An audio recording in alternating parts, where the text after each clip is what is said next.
And you're all very welcome along to another RTÉ Rugby podcast coming to you live from Quinta del Lago. I'm there anyway, following the Irish camp for the next few days. Got the nice little golden ticket. We're on Wednesday of week one in the Guinness Six Nations for 2023. Ireland against Wales this Saturday afternoon at the Principality Stadium in Cardiff. Team is going to be named tomorrow afternoon. Before that, Wales have already shown their hand. We'll get into those team selections a little bit later on, though. Bernard Jackman and Ian Keatley are both with me. How are you doing, fellas? Thank you. Very good, thank you. So I'm going to tee up this one, lads. Ireland's number one team in the world, coming into a World Cup year, first round of the Six Nations. What could possibly go wrong? Nothing can go wrong. Sure, we're number one in the world. But I think this is the first time that I think Ireland have been number one in the world, and they've had another like 1 and 2 in the world have ever been in the Six Nations. Like France, obviously number two. Yeah. So it's kind of been kind of exciting, isn't it? And it's probably my first year since finishing playing as well that I've really like enjoyed, and I'm really excited about the Six Nations. I know that might sound funny, but once you start playing or you're involved, you still kind of have that little bit of, oh, I want to be there, and you kind of don't. But I'm really like, this year is my first year that I'm excited for it. Ireland number one in the World Cup year, and Ireland are playing some really good rugby, so it's an exciting time. Any particular reason for that, or is it just that Ireland are kind of in such a good position that you feel like you're going to enjoy it a bit more?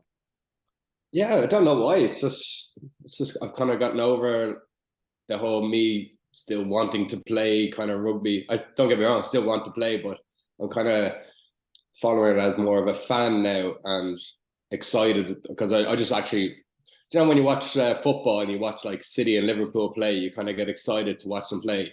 And like I enjoy watching Ireland play and how creative they are and how they're able to exploit the space. They play a really exciting brand, and so do France. And then there's obviously the other bits of Gatland coming back for Wales. Italy got their first win in the Six Nations last year, so they'll be full of hope. And then obviously Scotland have England first up, and they always spring a surprise, and it could be against England in the first match. So it's kind of exciting start to the Six Nations. Yeah, and Bert, I suppose that's probably it. Just in the tournament on a whole, fairly broad strokes of it.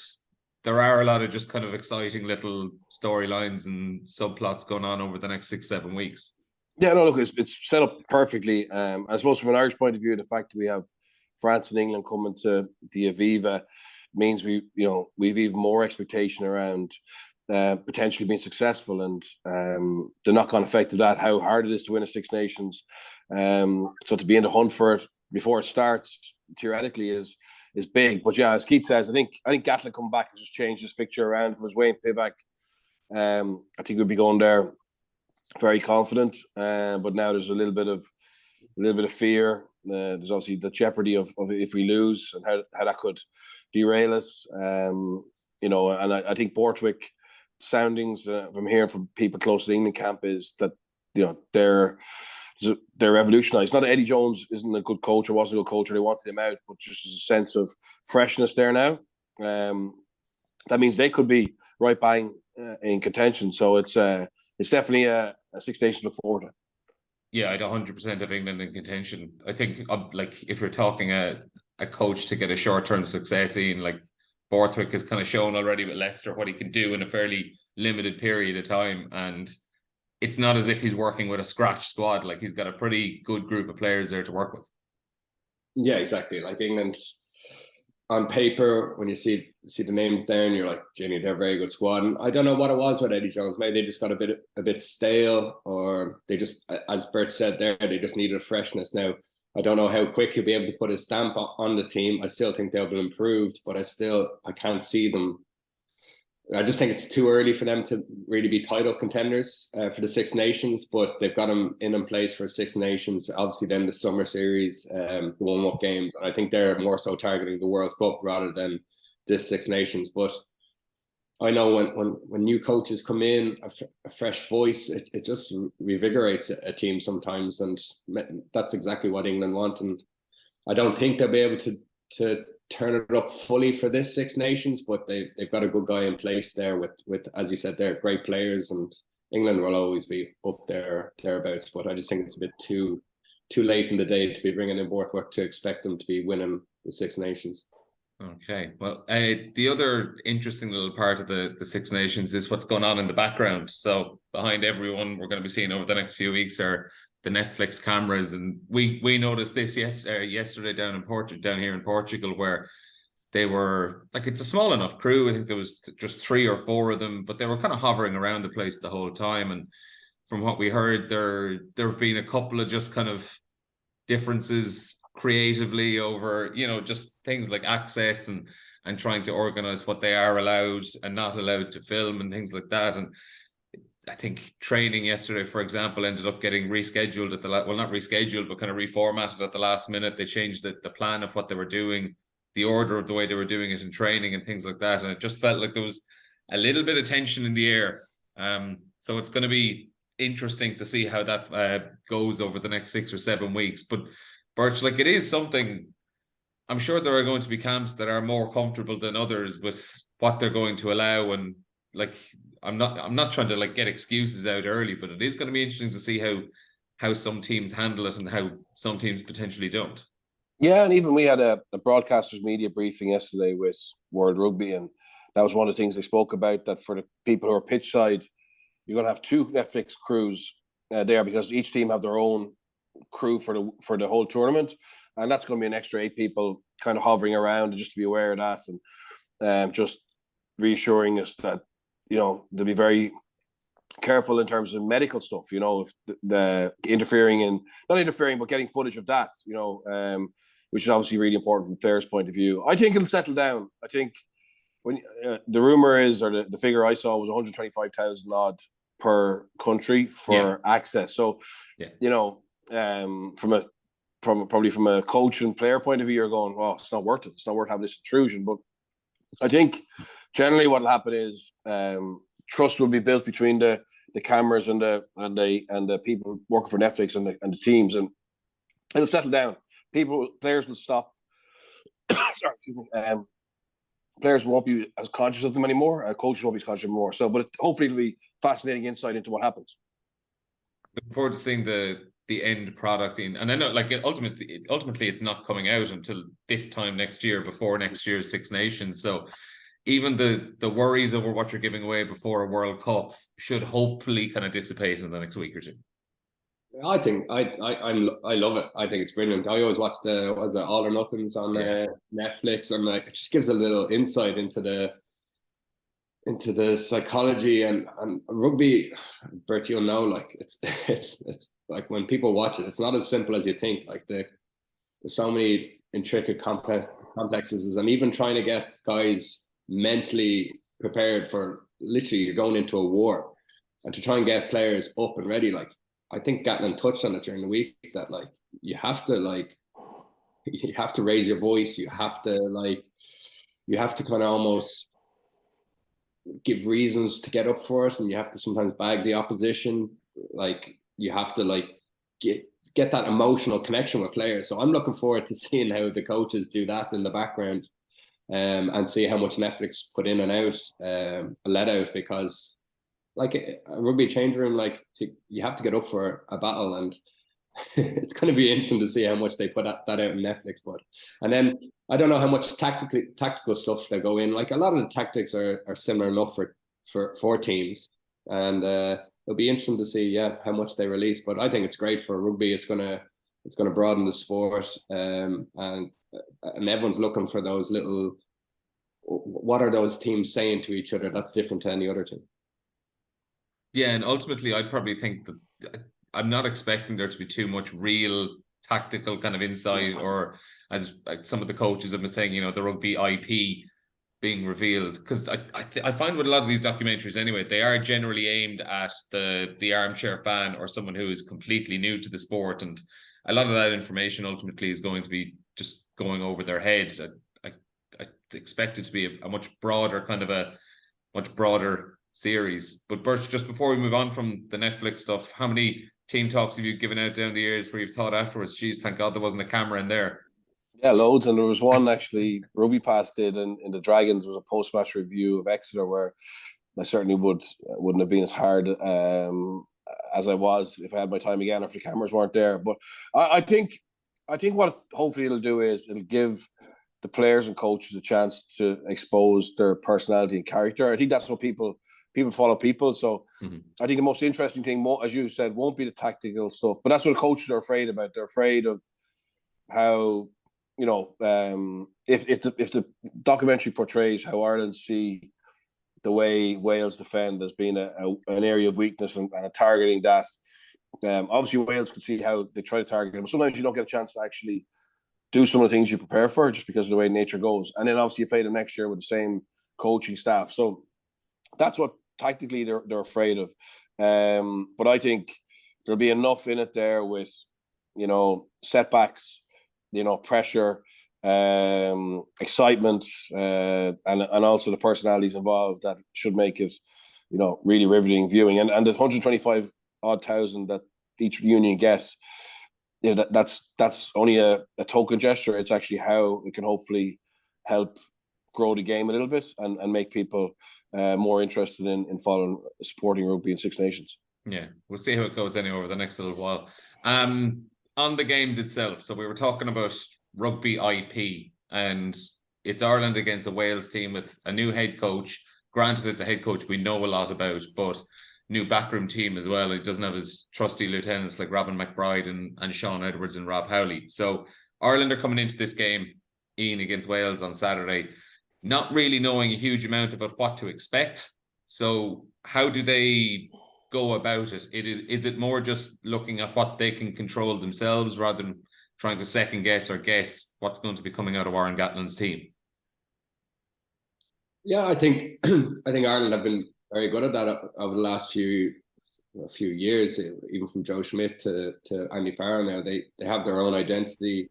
I don't think they do worry about opposition as much as they might have used to in the past, because they know if they play their game, they're as I said earlier, they're so exciting, they're so creative, and they play such a nice brand of rugby that I don't think they'll be too worried against Wales. And I almost think Gatland coming back, especially someone for like Sexton, who still has a little bone to pick with Gatland for not being picked for the Lions. Like, I think Gatland coming back is almost going to spur a few of those Irish players on.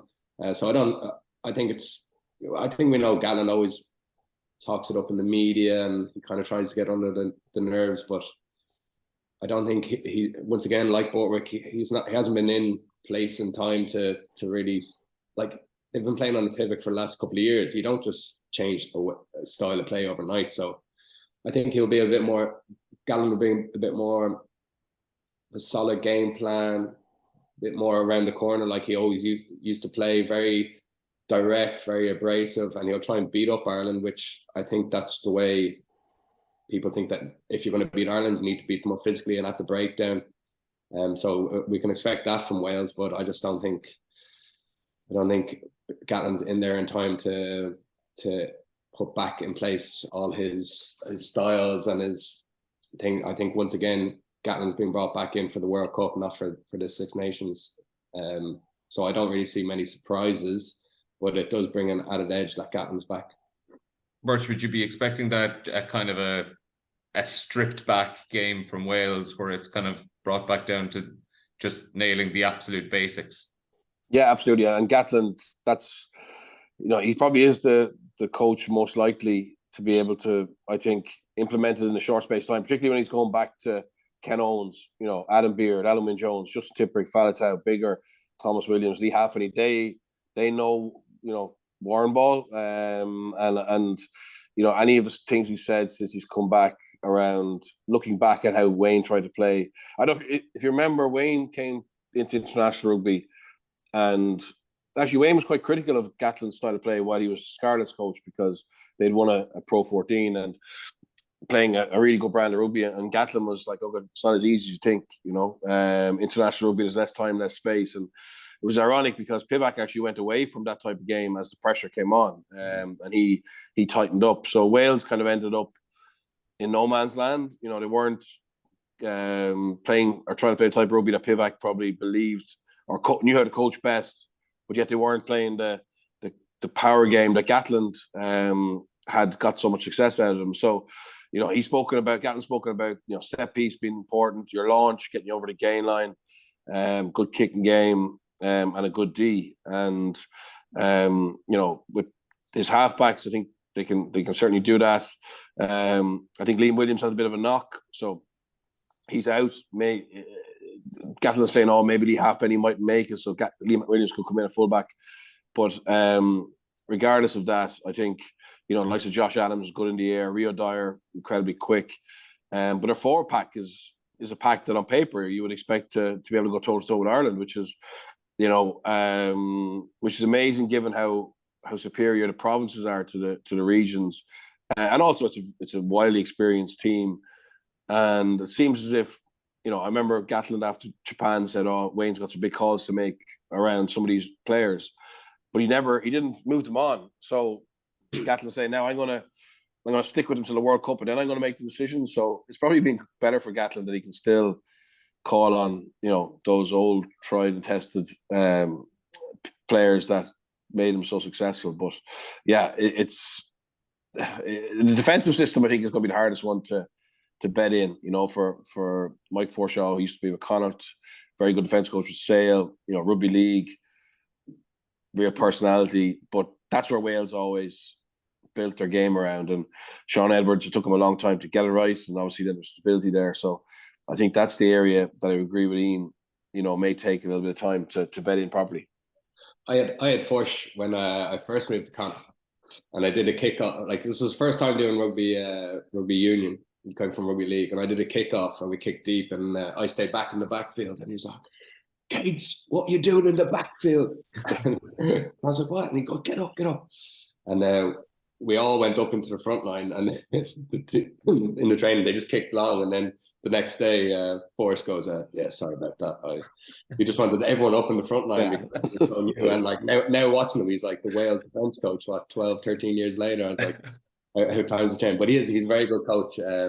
Once he understood the rules of rugby union, but he's all about that rugby league physicality. Get up, don't give them time, space. So it'd be interesting to see how he goes at the international level.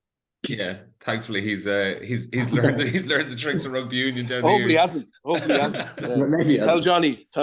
Yeah, Johnny's up for media today. I'll pass that one on to him a little bit later on. But it was funny. Birch was listing out some of the players there, like Lee Halfpenny, Dan Bigger, Alan Jones, Ken Owens, Justin Tipperick. It's incredible. Like, we're here in 20. Like, as he was listing in my head, I was going, "Geez, what year is it? Like, is it 2016? Is it 2017? Like, the experience when you look through that Wales side." And I know a lot of the time you associate, experience with being past it, but ultimately these are guys who know how to beat Ireland well, like incredibly well down the years. Yeah, and I just said there, I looked at the team and I was like, what year is this as well? But like, Warren's come in, he's like, right, I'm going to stick with guys that know my game plan, know what I want, and ultimately they trust Warren Gatland as well, and that's a big thing. Like, if you don't trust the coach, you're not going to deliver on the pitch. So these guys know Warren, they know what to expect, they know the game plan that he wants, and it's probably, as Bert said there, out of all the coaches who have just come in between him and Borthwick, Warren will get that quick fix quicker than anyone.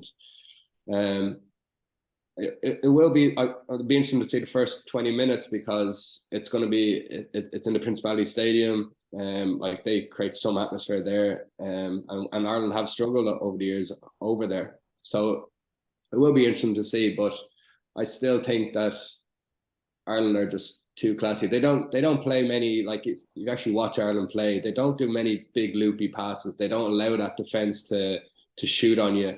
They play real short, connected passes, quick, high tempo, quick breakdown, and it's very hard to get your defense set once the breakdown is quick and short, quick passes. And it'll be interesting to see, but I don't think they'll get their structures in place quick enough to trouble Ireland on the weekend. Birch, Keats mentioned Ireland's poor record in Cardiff there. Like, haven't won a Six Nations game there since 2013. I know they've had 2 World Cup warm-up wins in 2015 and 2019, but ultimately, you're not really counting those as much as the Six Nations ones that you're really, setting your stall out on. How much of a factor is that, or do you think enough time has gone past? Like, ultimately, it's 4 years since Ireland played a Six Nations game there in front of a full house. Yeah. So, no, look, I think it's just another milestone that this team will want to tick off, and it is an incredible atmosphere. And those Welsh players, they've, like, particularly those lads you mentioned, they have fed off that energy for 12, 13 years, some of them, and created some incredible memories and occasions there. And the whole background chaos in Welsh rugby as well, Gatlin will use that as a real opportunity to circle the wagons and for those players to reunite Welsh rugby as such, and heal us, help it heal. So the motivation will be massive, and we have to be prepared. Like, I think any win this weekend will be a good win, because we may not hit our straps. And even against, in November, there was times when we were under a bit of pressure in both games against South Africa and Australia. Yes, we found a way to win, and I think that's going to be the key. Because look, with the top 5 or 6 in the world, been so little between any of us, the team that does well in the Six Nations and wins the World Cup will be a team who's very good at just managing those key moments. It's not going to be who has the best attack, who's the best defense. I think it's going to be composure, ability to problem solve on the run, replacements coming on and making an impact.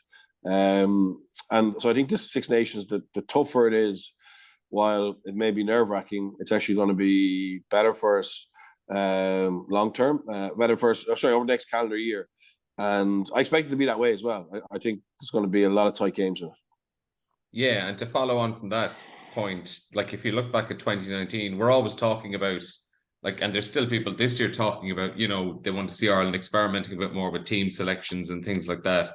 And I know they didn't do that in 2019, but Ian, when you look back at that, you see the defeat against England on the opening day and how Ireland were basically just chasing their tails from the first week of February right through to the World Cup. And it was so hard I likened it to a snooker player kind of running out of position on a break, and they're just constantly, they're still making pots, but they're kind of fighting the cue ball the whole time, and they're running a little bit more and more and more out of position until eventually it's break over. And ultimately that's what happened at the World Cup. Like, Ireland aren't really in a position where they can be kind of saying, oh no, let's take it easy on the Six Nations and work through a few things, and we will peak in the summer. Because peaking, ultimately, it's not like turning on and off a light switch. No. And everyone's saying, like, oh, we need to experiment now because we were number 1 in the world and we've shown really good. Like, we had a great November, great summer last year. So people are like, oh, but if you don't win your first match, how quickly people's opinions change. Like, oh no, we can experiment now. So I think Ireland need to get off to a good start. They'll probably pick a steady team. They're tried and trusted for the Wales and the France match. And then if they go well, I think it's Italy away, which will also it'll be a test. But I think that if you go well against Wales, France, beat them, I think then he might try swap around the team a little bit. But if, as you said there, if you don't get a win in the first 2, you're kind of going, well, still want to win this Six Nations. There's still always a chance. Any team can beat anyone on their day. So it all depends on how they start. So Wales is their first focus. They see how that goes. Then it's France in the Aviva. And then if you pick up 2 wins, I'd say he might change it up for the Italy match and then start giving guys like maybe Ross Byrne, Jack Crowley. Like, there's a lot of guys there who need experience before, as we touched about, going into a World Cup where you don't want to play probably Johnny Sexton every match. So you need guys who could feel comfortable in that situation. And obviously there's other positions like that you need to experiment with as well. So it all depends on how Ireland start, and that will determine whether he changes it up or not. So Ireland team's going to be named tomorrow. It doesn't seem like there's going to be any real surprises. It seems like Johnny Sexton is well on his way to be past fit to play. Tyke Furlong seems to be in good nick as well. And the tea leaves are kind of suggesting it might be Stuart McCloskey getting the nod in the centre alongside Gary Ringrose. How would you rate that, Ian? Would you like to see McCloskey given another go after a decent November? Yeah, I thought he did really well in November, and obviously he got injured. So I don't know what the full story is with Bundy up in Connacht. Like, they keep bringing out press releases that he's fine, he's able to play, and then he's not even in the squad. So there's obviously something going on there. But with Bundy, I think if he did start, like, you know what you'll get from Bundy. He's got money in the bank with Ireland and with Andy Farrell. Andy Farrell loves him. Like, he's so destructive. He's a leader of the back line. He's able to play make as well. So I don't think you'll lose anything there with Bundy, even though he hasn't played too much. But I think it'll be great for Stuart McCluskey. Once again, you've got Henshaw coming back, Ringrose, Bundy, and it's nothing wrong with putting Stuart McCluskey in there. And now you have Osborne coming through as well. It's all of a sudden we've got options in the centre. And I know Jack Crowley's been playing 12 as well, as kind of another different variety. I still think he'll be 10 for Ireland, but there's nothing wrong to having another string to your bow. But I think it'd be good for McCluskey to. I think when he played that match in November against South Africa, it's like he almost feels, oh, this is my opportunity now after years of trying. I know he's been in for 1 or 2 games, but I think he can now see himself, okay, I could actually put 2 or 3 games together here in the 12 jersey, and I think that's when we'll see more from Stuart McCluskey on the Ireland front, and he can bring in his form from Ulster into the Irish system. Birch, how would you go along with that? Do you think McCluskey's kind of worthy of his chance to defend his title, if I could put it like that? Yeah, look, I think Stuart McCluskey does deserve a chance. I mean, particularly with Bundy having not been playing for Connacht and having a little bit of lacking game time. I did personally think that Farrell would go for him because he's proven. Stuart McCluskey's proven it at that interprovincial level, and looked great in November in the minutes he got. But I think, I can see why Farrell would go with him, and I'd love to see him get a chance, to be honest, because it would then give us proven, McCluskey proven, Bundy proven, Henshaw proven, and then Jamie Osborne. I just saw he got nominated for.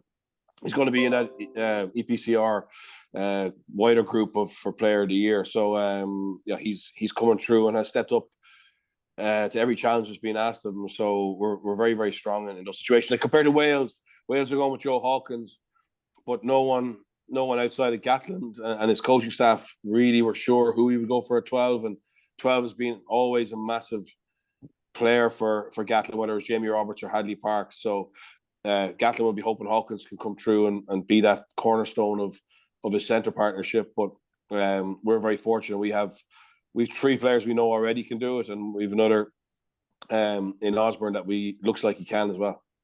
Yeah, so the team is going to be announced tomorrow afternoon. You can read all the analysis about it on RTÉ.ie. One final thought as well, actually, just before we move on to other teams and other games, Bert, but the scrum for Ireland, I'm kind of going off the fact that Leinster's scrum over the last few months has been fairly iffy, and they had a lot of issues. I know it wasn't, Andrew Porter and Tyke Furlong playing, but a lot of issues against the Ospreys a few weeks ago. You've Thomas Francis and Gareth Thomas and Scott Baldwin involved this weekend from that game against the Ospreys. But there just have been lingering issues around the Leinster scrum over the last few weeks. How easily do you think Ireland can iron those out in a short period of time, or is it potentially something that could be hanging around Ireland for the next couple of months? Well, I think it's really important that we can fix it. We're all hoping Tyke Furlong coming back in gives Leinster and Ireland that that security, that safety valve, that we're not exposed. But that is a potential Achilles heel for us. Leinster and Ireland have a pretty similar kind of scrum setup. But certainly John Fogarty, I'm sure, will be looking to iron out any little technical flaws that Leinster have been implementing, or teams have been exploiting, to give us that security there. I think from a Wales point of view, an Irish point of view, we're lucky Nicky Smith's not playing. He's a very destructive loosehead. Gareth Thomas is decent, but Nicky Smith is the best scrummaging loosehead in Wales, but he's not picked. So we may not get exposed this weekend or tested, but certainly the week after and against England, I think we will. Yeah, certainly looks like it. So that is 2:15 on Saturday afternoon. Other games this weekend: England and Scotland, 4:45 p.m. That's on RT2 and RT Player, and then Italy France is Sunday, 3 p.m. On England and Scotland. It's a funny one. So like England, they've one win in their last 5 against Scotland. Scotland have a win and a draw in their last 2 visits to Twickenham.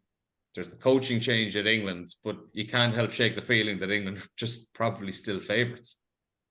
They've probably been favourites for all those other matches against Scotland. So it's just interesting.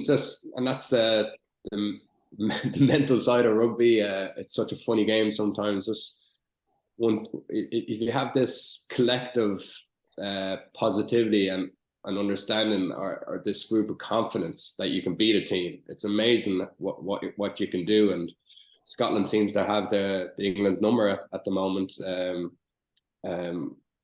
They just don't fear England, and even I think they're that great comeback when they're losing and they came back, was it 34 all? 38 all. 38 all. Like they just have this confidence against England, and England have a doubt now as well. Like it's just that mental side of the game, which is brilliant. And yeah, I'm definitely thinking, okay, I'm still thinking England are going to edge this, but now what's happened over the last few years, you're like, well, Scotland can easily turn this over. And as you said, they're more of a structured team. Like they've been together. They've got more of an understanding, and then both were coming in, bringing in a few changes. Like you just don't know what this England team's going to bring. So I think Scotland are going to be full of confidence, playing in Twickenham on Saturday. And once again, this is why I'm so excited about this Six Nations. You just don't know what's going to happen. And Birch, I suppose the flip side for Scotland is that, okay, they have a very, very good record against England over the last few years, but unfortunately they've peaked in that game pretty much and this is the 3rd year in a row where it's the opening match of the tournament as well. And it's got to a point where that has been the biggest game of the competition for them. And by the time we're getting to rounds 4 and 5, they just look a side who are kind of a little bit spent. Like, how do they go about trying to match up that big England performance and then maintaining that level rather than tapering off? Yeah, it's a big demand on them. I mean, last year they beat England and then went to Cardiff and lost to an average enough Welsh team and blew the whole thing. They've really struggled to go back to back, and they brought in a new head of mental preparation, a fellow called Aaron Walsh from the Chiefs, and he's over at them at the moment. So it's something that Gregor Townsend obviously felt was an area that they need to explore and add a bit of value to. I don't know if they have the squad to like be basically competitive in all 5 out of 6, not competitive, but to win 5 out of 6 games, or maybe that's a little bit of an effect as well. Once they get a few injuries, a bit of fatigue, it drops off. Obviously, the smaller player pool boosted there by Ben Healy and maybe John Cooney a little further down the road. But Glasgow, in fairness, have been playing some really good rugby under Franco Smith. Edinburgh probably better than they were, at the end of Cockerell's reign. So they will be going into camp confident from what they're doing with their franchises. But yeah, I don't know. They have this ability to have a meltdown, far too regularly to have trust in them. Yes, and I think it's been a very frustrating for Gregor Townsend because he's had a long reign there, and he just hasn't managed to get it right. Yeah, so that's 4:45 on Saturday, and then the last remaining game, 3:00 Sunday afternoon. France away against Italy. On France, Birch, so a lot of injuries coming into the competition. They've been training with a good few inexperienced players and uncapped players. At what point do you wonder with France that they're doing a little bit too much tinkering? Because almost every time they have a squad, they're bringing in quite a lot of uncapped players and giving them their first looks. I mean, it's been going well so far, obviously, so I don't want to doubt it too much, but are they playing with fire a little bit with the amount of uncapped players they're bringing in? I could understand up to now, but I thought they would just start to narrow the focus a little bit for the Six Nations. I mean, there's a couple of guys in this group who haven't really played a huge amount of top 14 rugby, and I know that the talent pool is massive in France, but there's also they reckon some of the international coaches and some players say it takes about 10 tests to really feel comfortable at that level, to feel you belong, to be used to the intensity of Test match rugby. So the reality is, these lads who've come in now, they won't get 10. They might get 1 or 2 caps. So is Galtier planning for worst case scenario? A huge injury list, or is he very comfortable with what he has? He just wants to spread.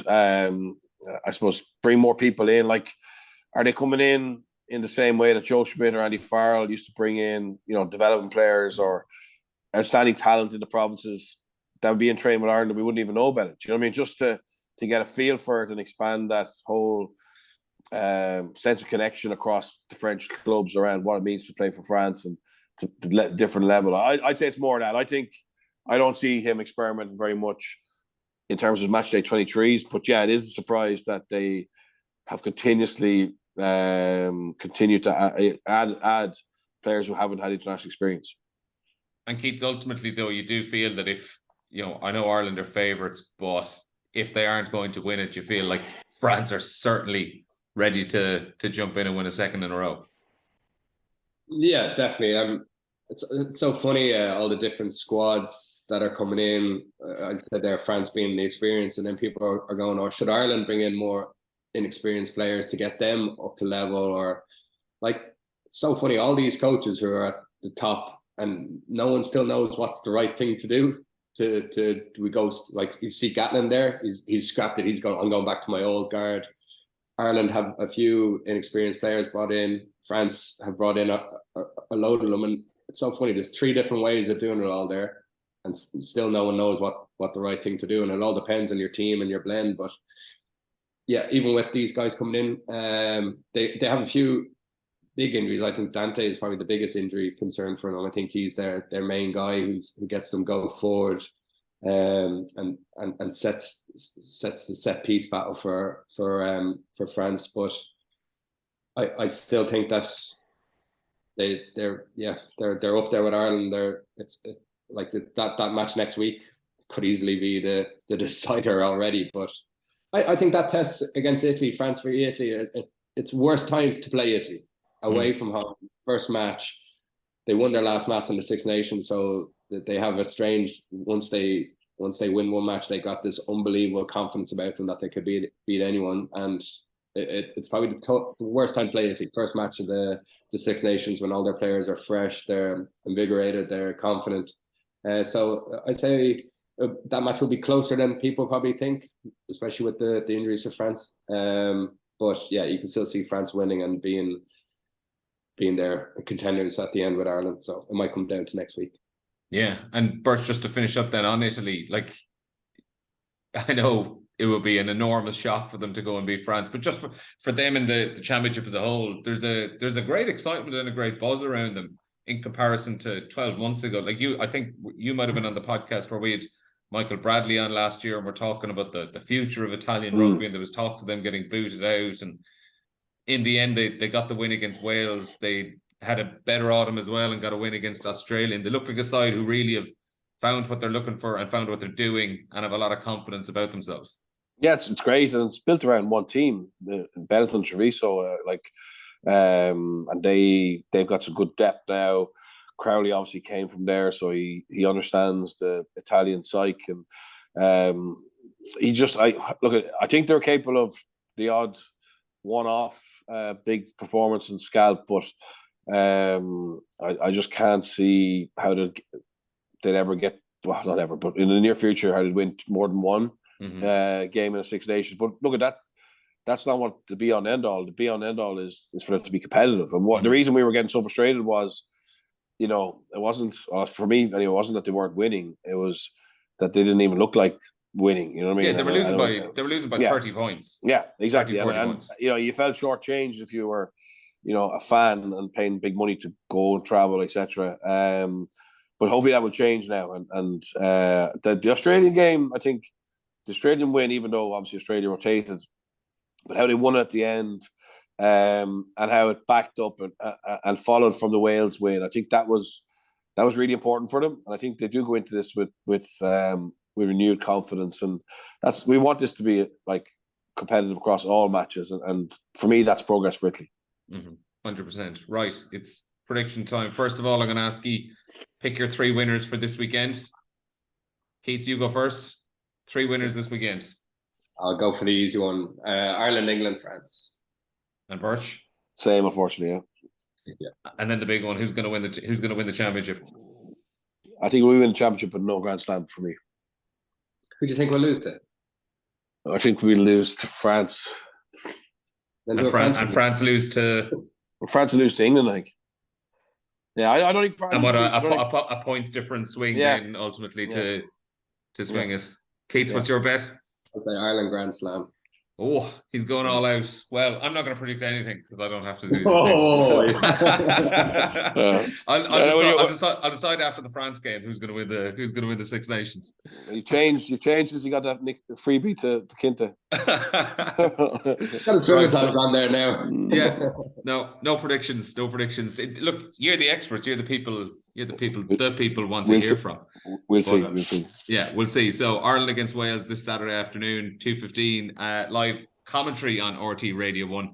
And as I said, then it is the following week, next week on RT2 and RTÉ Player, Ireland against France. So Ian Keatley, Bernard Jackman, thanks a million for joining us and enjoy the games this week.